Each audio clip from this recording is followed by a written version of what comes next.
Hello, everybody. I'm Marty Hayes. I'm the president of the Armed Citizens Legal Defense Network.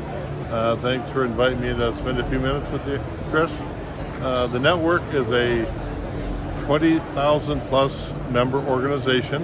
The concept behind it was that if one of us is charged after an act of self-defense, then the network would get behind them and pay for their legal defense. We have over $4 million in our legal defense fund, which comes from our member dues. And so there's plenty of money to mount a complete defense. There's one price only, and that's $150 to join and $105 to renew. We don't have different tiers of membership.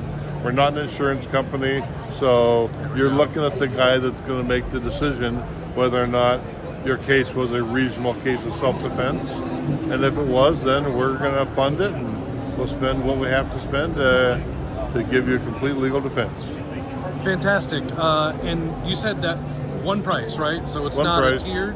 Yeah, we don't have levels of membership and add-ons or anything. Yeah, so it is what it is. You don't have to worry about. Although they can send us a tip if they want. Sure, always, right? And you mentioned we're not insurance. Can you just give a little, why did you make that statement? What was... Well, most of the other companies out there are insurance or insurance-backed. They have an underwriter, a bean counter, who looks at the case and decides, are we going to fully fund this defense? And there's been some recent situations where the bean counters didn't fund the defense.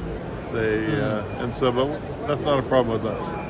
Does that nature of being different, not being insurance, not being underwritten by insurance, does that actually help you when it comes to legal frameworks? Like, is insurance a thing where they can't do certain situations, not just bean counters, but because it's insurance, it can't actually help support something? Or does it make sense what I'm talking about? The biggest problem with insurance-backed is that they can ask for their money back after they pay.